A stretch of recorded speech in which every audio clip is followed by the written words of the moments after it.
Hello everyone, this is CA CS Deepak Agarwal. Welcome to MEPL classes. और दोस्तों, video में ज़बरदस्त तरीके से लाइक कर दीजिएगा, कमेंट कर दीजिएगा, क्योंकि आज हम लोग डिस्कस करने वाले हैं सीएमएसएल और ईसीआईपीएल का रिवीजन स्ट्रैटेजी की कैसे हम लोग को रिवाइज करना है। जैसे कि आपको पता है कि अब एग्जाम तो आपका आ गया है, और एग्जाम में कैसे हम लोग को इतने कम टाइम में इतना बड़ा पोर्शन, इतना बड़ा सिलेबस रिवाइज करना है। जैसे कि आपको पता है ईसीआईपीएल और सीएमएसएल, सीएमएसएल को पकड़ लो चाहे ईसीआईपीएल को पकड़ लो, दोनों क्या है, दोनों चैप्टर, दोनों सब्जेक्ट में आपका 18-18 चैप्टर्स दिया हुआ है। जी हाँ, 18-18 चैप्टर्स तो एक दिन में, 2 दिन में रिवाइज करना बहुत ही डिफिकल्ट हो जाता है। तो ये स्ट्रैटेजी से अगर आप चलोगे तो आपका रिवीजन बहुत फास्ट होगा।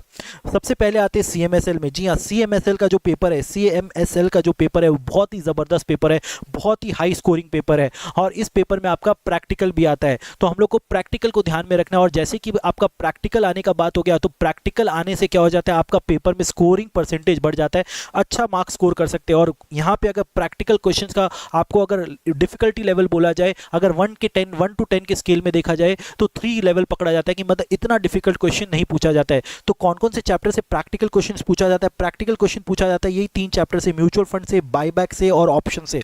ऑप्शन में कॉल एंड पुट ऑप्शंस का सम पूछा जाता है, और बायबैक में आपका मैक्सिमम नंबर कितना होना चाहिए, कितना number maximum amount of buyback, और कितना मैक्सिमम नंबर ऑफ बायबैक, क्या प्राइस होना चाहिए बायबैक का, वही वाला अपना कंपनीज एक्ट का प्रोविजन लगा के हम लोग को इसको सॉल्व करना पड़ता है। और म्यूचुअल फंड में आपका एनएवी के ऊपर सम पूछा जाता है, होल्डिंग पीरियड रिटर्न के ऊपर सम पूछा जाता है। तो ये तीनों क्वेश्चन आना ही आना है। तो बेसिकली सर कितने मार्क्स का क्वेश्चन आएगा, तो देखिए आपका मार्क्स 15 से 20 मार्क्स का क्वेश्चन आ सकता है, ये 3 चैप्टर से मिला के। जी हाँ, ये 3 चैप्टर से मिला के आपका 15 से 20 मार्क्स का खाली प्रैक्टिकल क्वेश्चन पूछा जाता है। मतलब 100 मार्क्स में 20% तो आपका प्रैक्टिकल पोर्शन हो गया।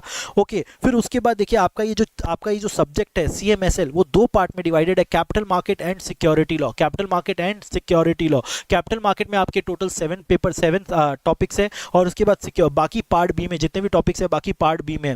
तो पार्ट ए में जो पार्ट है, कैपिटल मार्केट वाला पार्ट है, वो टोटल आपका 40 मार्क्स का आता है क्वेश्चन, और पार्ट बी में 60 मार्क्स का आता है, जो कि हम लोग को अटेम्प्ट करना होता है। लेकिन क्वेश्चन आपको चॉइस लेके 60 और 75 मार्क्स का आता है, टोटल 135 मार्क्स का आता है। दैट मीन्स आपको 135 मार्क्स में 100 मार्क्स का अटेम्प्ट करना है। तो देखिए कितना बढ़िया चीज़ है, आप मतलब क्वेश्चन को छोड़ के भी आ सकते हैं। तो इतना लोड नहीं लेना है एग्जाम में। अगर हो सकता है कि आपका रिविजन टाइम में कुछ चैप्टर छूट जाए, तो कोई बात नहीं है। चैप्टर अगर छूट गया तो यार ऑप्शन तो मिलता है ना, हम लोग को ऑप्शन मिलता है, तो आप ऑप्शन में छोड़ सकते हैं, ठीक है। लेकिन जो चैप्टर करके जा रहे हैं रिवाइज, उसको बहुत जबरदस्त तरीके से करके जाइएगा, क्योंकि अगर जबरदस्त तरीके से रिवाइज करके गया ना, तो ऑप्शन में तो छोड़ दिए ना। अगर मान लीजिए 18 चैप्टर है, 18 में आपका 15 ही चैप्टर होता है, तो 3 चैप्टर छोड़ देते, तो अपने को ऑप्शन है ना पार्ट ए में जैसे पार्ट ए में 7 टॉपिक्स है, 7 टॉपिक्स में आप एक चैप्टर छोड़ के जा सकते हैं, कोई बड़ा बात नहीं, 1 या 2 चैप्टर छोड़ के जा सकते हैं। मैं रिविजन स्ट्रैटेजी के लिए बोल रहा हूँ, क्योंकि पहले तो आपका पढ़ा हुआ है। अगर मान लीजिए आप कहीं फंस गए, तो पहले का कॉन्सेप्ट से तो आप आंसर आराम से कर सकते हैं। रिविजन के टाइम में आप 1-2 चैप्टर का रिविजन छोड़ के भी जा सकते हैं, कोई बड़ा बात नहीं है। सर आप क्या बोल रहे हैं, सर रिवीजन के टाइम में छोड़ के चल जाए? जी हाँ, छोड़ के जा सकते हैं, कोई बड़ा बात नहीं है, ठीक है। क्योंकि आपको 60 में 40 अटेम्प्ट करना है, और यहाँ पे भी 75 में आपको 60 अटेम्प्ट करना है। तो ये चॉइस ऑप्शन मिलने से क्या होता है, ये आपको, आप इस चीज़ पे आप लेवरेज कर सकते हैं। ओके सर, पढ़ना कहाँ से? पढ़ना पूरा हैंड रिटन नोट से। जितना भी क्वेश्चन आएगा, जो हैंड रिटन नोट्स पूरा क्लास में लिखाया गया है, 2-3 कॉपी हम लोग ने भर दिया है लिख के, तो कब काम में आएगा वो, उसको रिवाइज करिए। पूरा समराइज फॉर्म में नोट बनाया हुआ है, ऐसे नहीं कि खाली पैराग्राफ लिखाया हुआ है, पूरा समराइज फॉर्म में ट्री बना के, ट्री चार्ट एंड चार्ट्स बना के पूरा रिविजन करा है। पूरा आप लोग को समरी नोट्स बनाया गया है, तो उसी से रिवाइज करना है। प्लस जितना भी मैंने मैराथन लिया है, सब जितना मैराथन लिया है, रिवीजन लिया है, मिशन सीरीज लिया है, सब मैंने उसी चार्ट से आप लोग को रिवीजन कराया है, और उसका एक बुक भी बना के दिया है, पूरा चार्ट वाला बुक। तो उस बुक से भी आप रिवाइज कर सकते हैं। लेकिन मैं बोलूंगा कि जो हैंड रिटन नोट्स हम लोग ने क्लास में लिखा है, खुद का लिखा हुआ नोट से रिवाइज करने में ज़्यादा जल्दी से रिवाइज होगा, ठीक है। और पार्ट बी को हम लोग को पहले रिवाइज करना है, और पार्ट ए को बाद में करना है। सर पार्ट ए क्यों बाद में करना है? क्योंकि देखिए लास्ट में रिवाइज करोगे ना, सबसे पहला क्वेश्चन कंपल्सरी क्वेश्चन है, तो वो आपको जल्दी से याद आएगा, जल्दी से क्लिक होगा, अगर पार्ट ए आपका बाद में रिवाइज किया हुआ रहेगा। पार्ट बी में क्या क्या इंपॉर्टेंट है? पार्ट बी में आपका बायबैक इंपॉर्टेंट है, share based employee benefit, SAST, substantial acquisition of shares and take over, LODR, ICDR, mutual fund, ये सारा चैप्टर्स आपका बहुत इंपॉर्टेंट है, ये छोड़ के नहीं जाना है। और पार्ट ए में आपका सिक्योरिटी मार्केट, इंटरमीडिएरीज, उसके बाद सेकेंडरी मार्केट से भी, ये वाला चैप्टर बहुत इंपॉर्टेंट है। फर्स्ट वाला chapter basics of capital market भी बहुत इंपॉर्टेंट है। ओके प्रैक्टिकल क्वेश्चन एकदम पूरा देख के जाना है और 100 मार्क्स का क्वेश्चन अटेम्प्ट करना है, 135 का नहीं, 100 मार्क्स का क्वेश्चन अटेम्प्ट करना है। और 100 मार्क्स का क्वेश्चन सर अगर आपको 90 मार्क्स का भी आ रहा है, 90 मार्क्स का भी आ रहा है तो बाकी का 10 मार्क्स कुछ भी लिख के आ जाओ। अगर 90 मार्क्स अगर आपको आता है अच्छा से, अगर आपको अच्छा है तो 90 मार्क्स पूरा बढ़िया से लिखाओ और 10 मार्क्स कुछ भी लिखाओ तो यार 10 में से आपको एक दो तो मिलेगा, तो पासिंग होने का, पास होने का चांसेस बढ़ जाता है। अगर आपको 90 मार्क्स अगर बहुत बढ़िया से लिख के आ गए और 10 मार्क्स छोड़ के आ गए, दैट मीन्स आपको 90 में से मार्किंग मिलेगा रेदर देन 100 में से। इससे बेटर है 100 मार्क्स अच्छा से लिख के, 100 मार्क्स लिख के आओ और 90 मार्क्स में कुछ यार हो सकता है ना कुछ कम बेसी आंसर कर दो, लेकिन पूरा 100 मार्क्स का अटेम्प्ट करके आओ, पूरा 100 मार्क्स का आपको अटेम्प्ट करके आना है, क्योंकि 100 मार्क्स अटेम्प्ट करने से आपका पासिंग का चांसेस बहुत ज्यादा बढ़ जाता है। एग्जामिशन आ सकता है ये वाला पेपर में, ये वाला पेपर में एवरेज मार्क्स 70 to 80 का आता है, 70 to 80, ये वाला पेपर में 70 to 80 मार्क्स आने का बहुत चांसेस है। 70 से 80 मार्क्स आ सकता है इस पेपर में। बहुत ही हाई स्कोरिंग पेपर है क्योंकि यहाँ पे प्रैक्टिकल भी होता है और बहुत स्मॉल क्वेश्चन पूछा जाता है, 1 मार्क्स का, 2 मार्क्स का, 3 मार्क्स का। जैसे आप पास क्वेश्चन पेपर देखेंगे उसमें भी आप देखोगे 1 मार्क्स, 2 मार्क्स, 3 मार्क्स बहुत क्वेश्चन पूछा गया है। तो 1 मार्क्स 2 मार्क्स वाला क्वेश्चन तो यार ऑब्जेक्टिव टाइप का क्वेश्चन ही हो जाता है ना, तो आराम से मार्क्स आ सकता है। अगर वैसा देखा जाए तो यार प्रैक्टिकल 15 मार्क्स का और ऑब्जेक्टिव क्वेश्चन आ जाएगा आपका 10 मार्क्स का, तो 15 और 10 25 मार्क्स का तो ऐसे ही क्वेश्चन आ गया, तो 25 में से तो 25 आना ही आना है, ठीक है। क्योंकि प्रैक्टिकल जो क्वेश्चन पूछा था उसका डिफिकल्टी लेवल 1 to 3 रहता है, मतलब जो क्लास में कराया गया प्रैक्टिकल वो आप कर लीजिए। और एक गुड न्यूज़ मैं आपको बता रहा हूं कि जिस दिन आपका सीएमएसएल का एग्जाम रहेगा, सीएमएसएल का एग्जाम के 1 डे बिफोर मैं आप लोग के लिए पूरा प्रैक्टिकल रिवीजन कराऊंगा। मैं आपको खाली प्रैक्टिकल कराऊंगा जिससे कि आपका 15 मार्क्स तो पूरा सिक्योर हो जाए, 15 मार्क्स पूरा सिक्योर हो जाए, 15 से 20 मार्क्स पूरा सिक्योर हो जाए। 15 से 20 मार्क्स हम लोग को प्रैक्टिकल पोर्शन से करेंगे और वो 15 से 20 मार्क्स करने के बाद ना आपका प्रैक्टिकल तो हो ही जाएगा, साथ साथ कुछ थ्योरी पोर्शन भी हो जाएगा। तो मतलब 15 से 20 नहीं 25 मार्क्स आपका कवर हो जाएगा अगर आपने वो वाला सेशन देख लिया। उसका डेट और टाइम अभी अनाउंस हो जाएगा, आपको थोड़ा देर में इस वीडियो के बाद आपको अनाउंसमेंट मिल जाएगा, ओके। फिर उसके बाद आ जाते हैं अब ईसीआईपीएल में। ईसीआईपीएल में भी आपको पूरा हैंड रिटन नोट से ही रिवाइज करना है, जितना भी क्वेश्चन पूरा हैंड रिटन नोट से पूरा रिवाइज करके जाना है।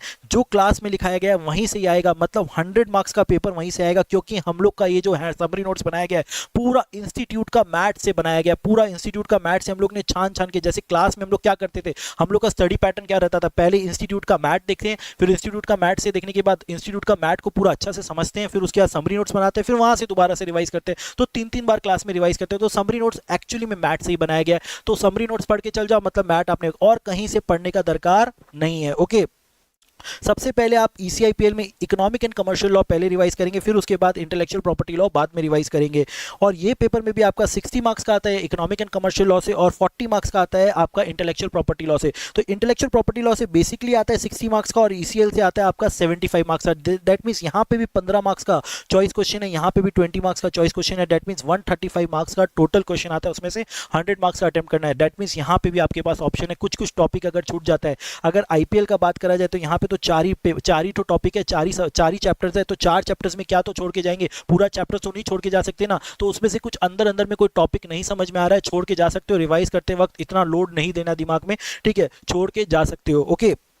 साथ ही साथ ईसीएल पेपर, जो ईसीएल है उसको भी हम लोग ने 3 पार्ट में डिवाइड कर दिया गया है। 3 पार्ट में किसमें, एक तो फेमा वाला पार्ट हो गया, एक कंज्यूमर लॉ वाला पार्ट हो गया, एक अदर लॉ वाला पार्ट हो गया। तो फेमा वाले पार्ट में टोटल आपका 1 2 3 4 5 6 टॉपिक है। FEMA, ODI, FDI, FTP, ECP and FCRA, इसको ऐसे ही रिवाइज करना है। सबसे पहले हम लोग को कंज्यूमर लॉ रिवाइज करना है, जिसमें खाली 2 ही टॉपिक है, कॉम्पिटिशन एंड कॉपरा। उसमें आपका टोटल 25 से 30 मार्क्स होने का चांसेस है, मतलब 25 to 30 मार्क्स खाली ये 2 ही चैप्टर से आएगा। तो सबसे पहले ये 2 चैप्टर को रिवाइज कर लो, दैट मीन्स आपका 30% सिलेबस वहीं पे खत्म हो जाता है। फिर उसके बाद फेमा में आइएगा, फेमा से भी आपका 25 to 30 मार्क्स का आता है, 25 to 30 मार्क्स का। तो ये 2 टॉपिक आपने रिवाइज कर लिया, first priority and second priority वाला, तो मतलब 60% आपने सिलेबस पूरा रिवाइज कर लिया है। फिर उसके बाद हम लोग करेंगे आईपीएल, फिर उसके बाद आईपीएल करेंगे, फिर उसके बाद हम लोग ने ये 3 टॉपिक पकड़ना है, RERA, legal metrology and SEZ, जो कि बहुत ईजी है, 1-2 घंटा में पूरा चैप्टर रिवाइज कर लेंगे अगर आप समरी नोट से रिवाइज कर रहे हैं। यहाँ पे भी पूरा 100 मार्क्स का रिवाइज, 100 मार्क्स का पेपर पूरा अटेम्प्ट करके आना है। नहीं भी आता है तो भी कुछ भी लिख के आना है। जो कॉन्सेप्ट हम लोग ने क्लास में पढ़ा है, इतना सारा क्लासेस लिया गया है, उसमें जो कॉन्सेप्ट क्लैरिटी, अगर क्लास में आप अटेंटिव हो के पूरा क्लास, अगर आपने क्लास अगर पूरा लेक्चर्स बढ़िया से सुना है, मैराथन पूरा अच्छा से देखा है, रिवीजन जो हम लोग ने मिशन सीरीज लिया है वो बहुत अच्छा से देखा है, तो 100% आपका 100% इस पेपर में एग्जामिशन आना है, एग्जामिशन आना ही आना है। ये पेपर में भी आपका मार्क्स 70 to 75 मार्क्स का आता है। सर इसमें तो प्रैक्टिकल नहीं है, इसमें बहुत सारा छोटा छोटा क्वेश्चन आता है, 2 मार्क्स का, 3 मार्क्स का, 2 मार्क्स का, 3 मार्क्स का, तो इसमें बहुत ईजिली आपका स्कोरिंग परसेंटेज बढ़ जाता है, बहुत बहुत ईजिली आपका स्कोरिंग परसेंटेज बढ़ जाता है। तो आराम से ये पेपर रिवाइज हो सकता है। एक ध्यान में रखना है बात, कभी भी 100 मार्क्स से कम का अटेम्प्ट नहीं करना है। ये मतलब एकदम बात को अपने अपने जहन में बसा के रख लीजिए कि हम लोग को 100 मार्क्स का पूरा अटेम्प्ट करना है। 100 मार्क्स छोड़ के कुछ भी नहीं, 100 मार्क्स का अटेम्प्ट करना है। प्रैक्टिकल क्वेश्चन नहीं छोड़ के जाना है, प्रैक्टिकल क्वेश्चन सारा करके जाना है। प्रैक्टिकल मैराथन जो अभी मैं लेके आऊंगा, प्रैक्टिकल रिवीजन मैराथन जो अभी मैं सीएमएसएल का लेके आऊंगा, वो पूरा आपको देखना है। ईसीआईपीएल का भी डे बिफोर एग्जाम एक जबरदस्त वाला रिवीजन सीरीज, एक रिवीजन वाला टॉपिक आएगा, बूस्टर सेशन आएगा, जो मैं उसमें आपका इंपॉर्टेंट टॉपिक का रिवीजन आप लोग को करा दूंगा। तो उसमें भी आपका 20-25-30% मार्क्स उसमें भी कवर हो जाएगा। ठीक है, आई होप आपको ये रिवीजन स्ट्रैटेजी बहुत अच्छा लगा हो। जरूर से इसको शेयर करिएगा, चैनल को लाइक करिएगा एंड सब्सक्राइब करिएगा। Thank you and all the best.